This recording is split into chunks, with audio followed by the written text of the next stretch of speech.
السلام علیکم ورحمۃ اللہ وبرکاتہ۔ تختی نمبر 17 یالین۔ واولین میں نے بتایا تھا کہ دو ہیں، واولین یالین۔ واولین ہم نے پڑھ لیا، ابھی یالین ہے۔ یالین کیا ہے؟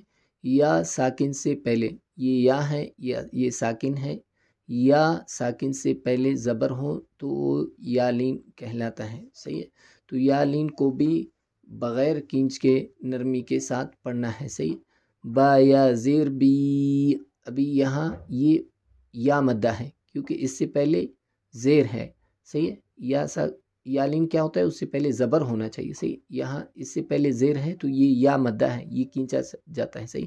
با یا زیر بی، ابھی ان کو ہم نہیں کھینچیں گے کیونکہ یا ساکن سے پہلے زبر ہے تو یہ یالین ہے۔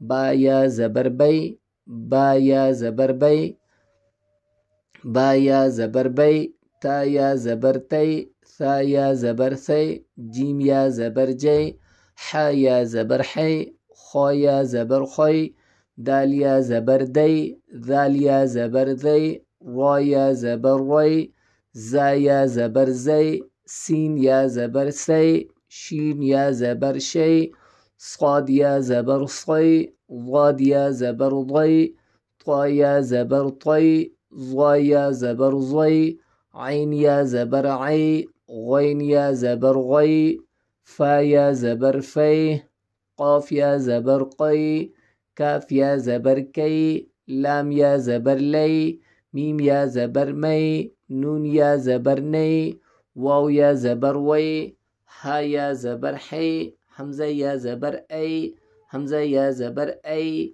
یا زبر یی۔ ابھی یہاں سے ان میں فرق کیا ہے یہ دیکھنا ہے، صحیح۔ یہ پہلا والا زیر ہوتا ہے تو یہ یا مدہ کہلاتا ہے، یا مدہ ہم کھینچیں گے اور یالین نہیں کھینچیں گے، صحیح۔ تو یا ساکن سے پہلے زیر ہو تو یا مدہ، یا ساکن سے پہلے زبر ہو تو یالین۔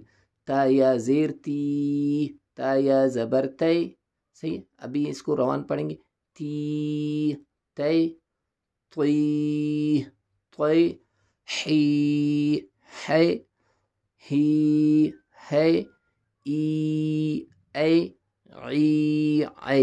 ایک کو کھینچ رہے ایک کو نہیں کھینچ رہے کیونکہ یا ساکن سے پہلے زیر ہو تو یا مدہ ہے، صحیح۔ یا ساکن سے پہلے زبر ہو تو یالین، یا مدہ کھینچا جاتا ہے، یالین نہیں کھینچا جاتا، صحیح۔ ان چیزوں کو ذہن میں رکھو گے تو پھر اسی انداز میں پڑھو گے تو انشاءاللہ روانگی میں خوبصورتی پیدا ہوگا۔ دعاؤں میں یاد رکھیے گا۔ السلام علیکم ورحمۃ اللہ وبرکاتہ۔